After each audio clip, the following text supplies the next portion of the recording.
नमामि शमीशाननिर्वाणरूपं विभुं व्यापकं ब्रह्मवेदस्वरूपं निजं निर्गुणं निर्विकल्पं निरीहं चिदाकाशमाकाशवासं भजेऽहम् निराकारमोङ्कारमूलं तुरीयं गिराज्ञानगोतीतमीशं गिरीशं करालं महाकालकालं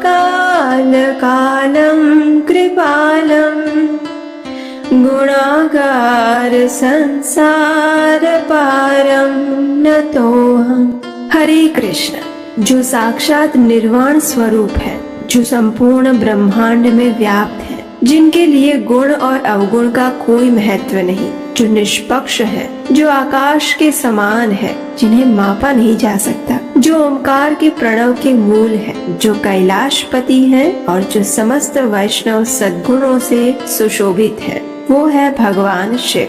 और ऐसे भगवान शिव का अत्यंत प्रिय दिवस यानी महाशिवरात्रि, जो कि प्रत्येक वर्ष फाल्गुन मास के कृष्ण पक्ष की चतुर्दशी को आता है। लेकिन ऐसा क्या विशेष है इस दिन में? तो हमारे पुराण और शास्त्र इस विषय में एक सुंदर प्रसंग सुनाते हैं। चलिए आज महाशिवरात्रि के अवसर पर हम इसी पौराणिक कथा का श्रवण करते हैं। ये उस भील की बात है जो अपनी इच्छा से पशुओं का शिकार करता था। ऐसा नहीं था कि वो सिर्फ अपने परिवार का पालन पोषण करने के लिए ऐसा करता था। वास्तव में उसे इस कार्य में आनंद आने लगा था। वो पशुओं का शिकार करने में इतना निपुण हो चुका था कि जिस भी पशु के ऊपर नजर डाले उसका वो अचूक शिकार करके रहता था। उसका स्वभाव अत्यंत क्रूर था और बड़ी जल्दी उसे क्रोध भी आ जाता था। लेकिन एक दिन उसके जीवन में बड़ी विचित्र घटना हुई।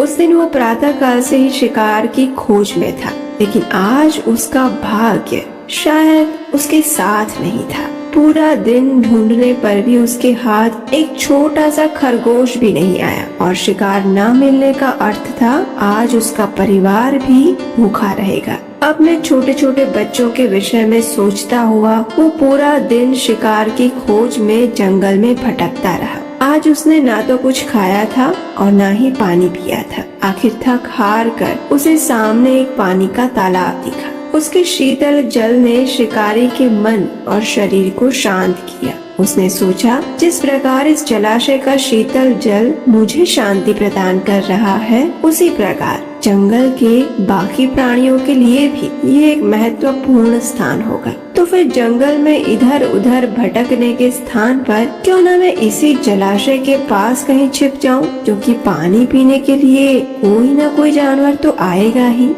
तो बस फिर मैं उनका शिकार कर लूंगा।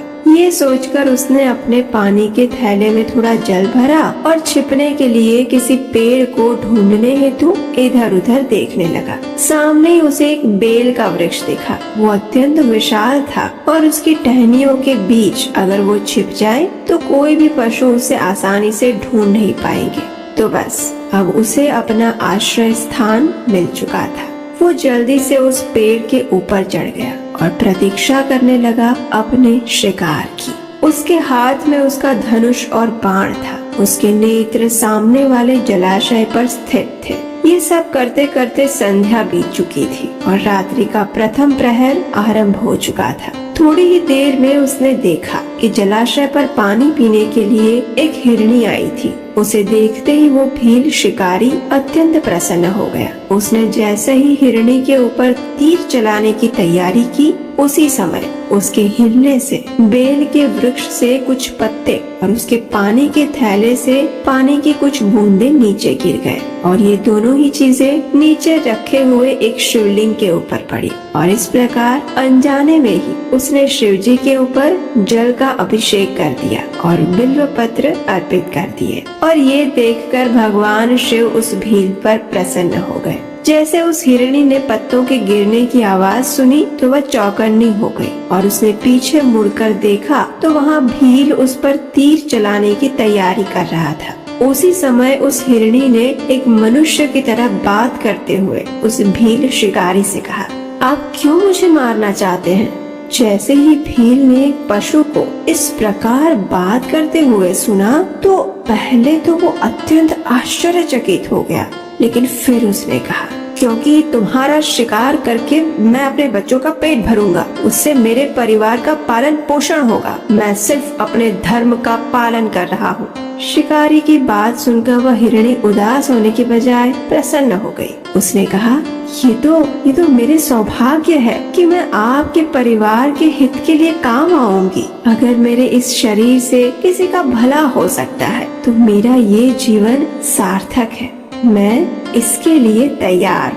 अब हिरणी को ऐसी उच्च कोटि की बातें करते हुए सुनकर तो उस शिकारी के होश ही उड़ गए। तभी उस हिरणी ने कहा, हे स्वामी, मेरा आपसे एक ही निवेदन है, इस समय आप मुझे ये जल पीकर जाने दीजिए। मेरा स्वयं का भी एक परिवार है जिसमें मेरे पति हैं, 2 बच्चे हैं और मेरी एक बहन है। यदि इस समय मैं वापस अपने परिवार के पास नहीं गई तो शायद वे सभी इस बात से अनभिज्ञ रहेंगे कि मेरे साथ आखिर क्या हुआ और मैं वापस क्यों नहीं आई। लेकिन मैं आपको वचन देती हूँ कि एक बार, सिर्फ एक बार अपने परिवार से मिलने के बाद मैं अवश्य ही आपके पास वापस आ जाऊंगी।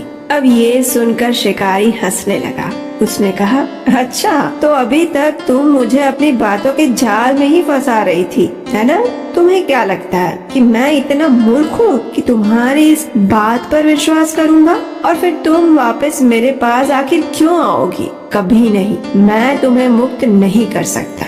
ये सुनकर उस हिरणी ने कहा, नहीं नहीं, ऐसा नहीं है। ये संपूर्ण ब्रह्मांड और सृष्टि सत्य के सिद्धांत पर टिके हुए हैं। अगर मैं अपना वचन ना निभाऊं तो मुझे उन सभी जीवों के पाप लग जाए जो कि भगवान विष्णु और भगवान शिव की पूजा नहीं करते, जो कृतज्ञ हैं और जो दूसरों का बुरा करते हैं। ऐसे सभी लोगों के पाप कर्म मुझे मिल जाए। हिरणी की ये बात सुनकर उस शिकारी का हृदय पिघल गया। उसने हिरणी को ये वचन लेकर जाने दिया कि वह वापस आएगी। अब ये सारी घटना घटित होते होते रात्रि का पहला प्रहर समाप्त हो चुका था और उस शिकारी ने कुछ भी खाया पिया नहीं था। वो अभी भी जाग रहा था।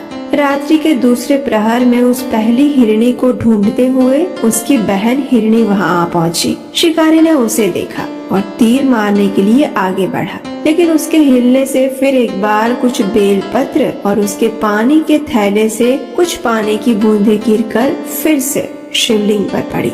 फिर एक बार शिकारी ने अनजाने में ही शिव जी को प्रसन्न कर लिया था, लेकिन पत्तों की सर्राहट सुनकर वह हिरणी चौकन्नी हो गई और उसने सामने शिकारी को देखा। उस हिरणी ने भी शिकारी से वही सवाल पूछा कि वो उसे क्यों मारना चाहता है। तो शिकारी ने बताया कि वह अपने परिवार के भोजन हेतु उसे मारना चाहता था। ये सुनकर उस हिरणी ने भी यही कहा कि ये उसके सौभाग्य की बात होगी यदि वो किसी के प्राणों की रक्षा करने का माध्यम बन सके। और फिर थोड़ी देर बाद उस हिरणी ने कहा कि वास्तव में मैं अपनी बहन को ढूंढने के लिए आई थी। अगर मैं वापस घर नहीं गई तो वे सभी अत्यंत शोकाकुल हो जाएंगे और उन्हें कभी नहीं पता चल पाएगा कि मेरे साथ क्या हुआ। इसलिए कृपया आप मुझे अभी जाने दीजिए, मैं कुछ समय में वापस आ जाऊंगी। लेकिन इस बार शिकारी उस हिरणी को बिल्कुल भी जाने नहीं देना चाहता था। उसने कहा, तुम्हारी बहन भी इसी प्रकार मुझे धोखा देकर चली गई थी और मैं मूर्ख कि उसकी बातों में आ गया,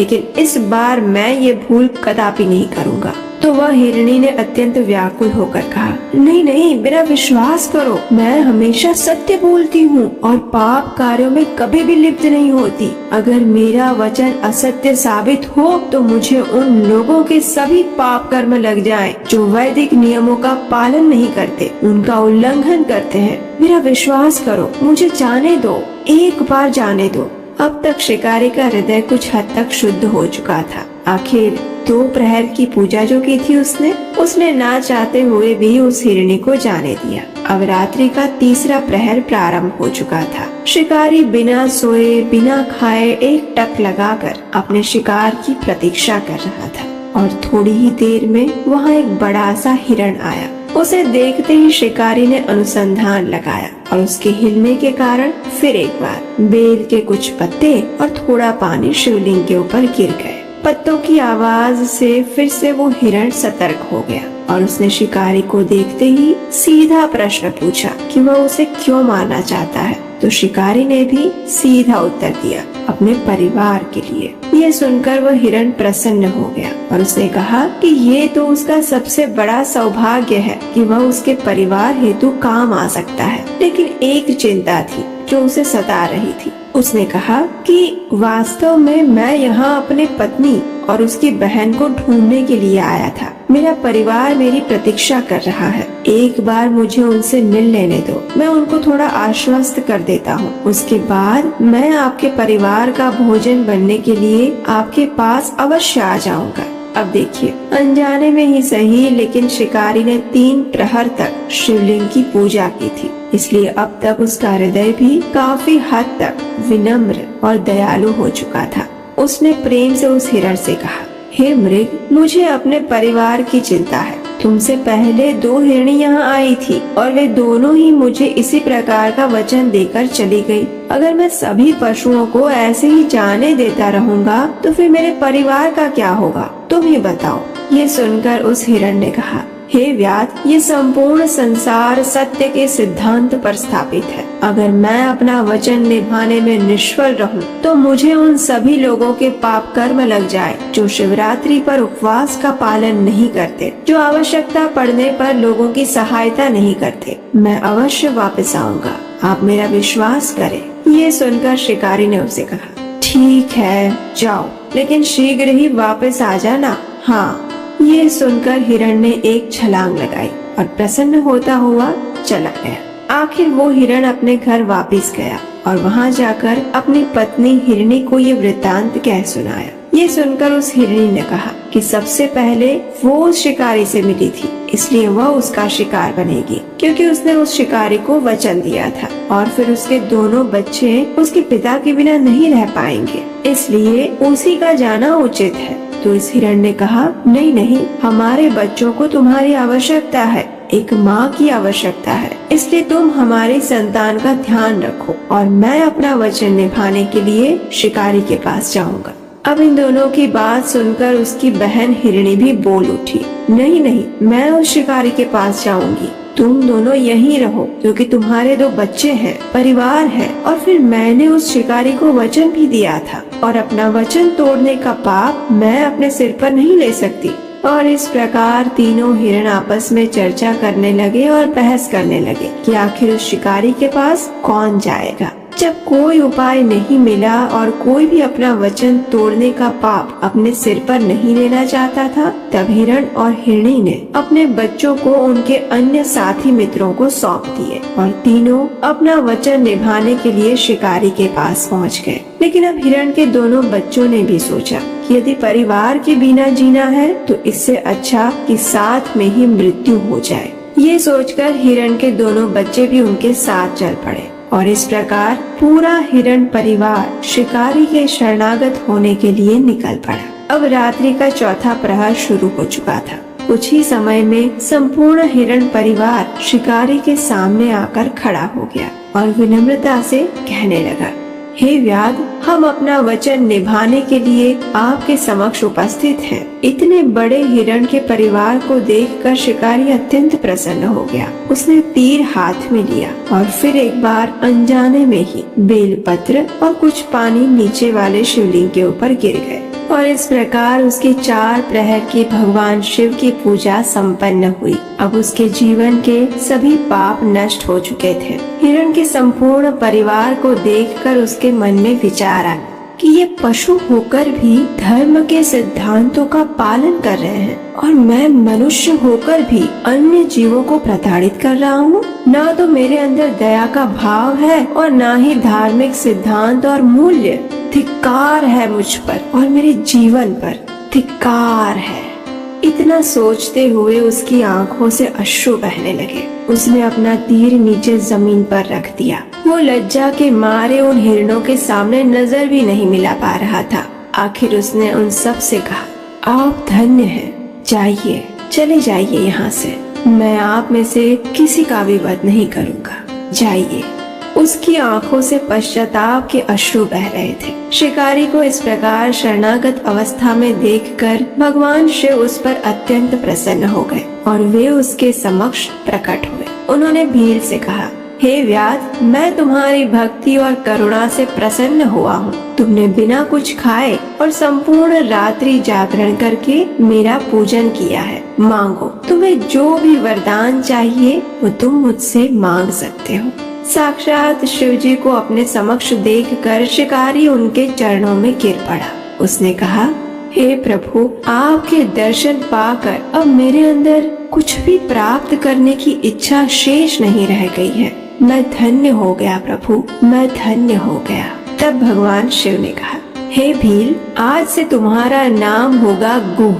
तुम आर्थिक, सामाजिक और आध्यात्मिक रूप से संपूर्ण समृद्धि को प्राप्त करोगे। भगवान श्री राम स्वयं अपने जीवन काल में तुम्हारे पास आएंगे और उनके दर्शन तथा उनकी सेवा करने से तुम परम गति और मोक्ष को प्राप्त करोगे। तो यही वो शिकारी था जो गुह राजा बने, जिन्होंने भगवान श्री रामचंद्र, माता सीता और लक्ष्मण जी को अपनी नाव में बिठाकर नदी पार करवाई थी। भगवान शिव का दर्शन प्राप्त करके उस हिरण के परिवार का भी उद्धार हो गया। उन्होंने अपने हिरण की देह त्याग दी और उनके लिए उच्च लोक से आए हुए विमान में बैठकर वे सभी आध्यात्मिक लोक में चले गए। और जिस रात्रि को ये संपूर्ण प्रसंग हुआ था वो रात्रि थी महाशिवरात्रि, यानी फाल्गुन मास के कृष्ण पक्ष की चतुर्दशी। और इसीलिए शिवरात्रि के दिन और रात्रि में उपवास करने का और भगवान शिव की पूजा अर्चना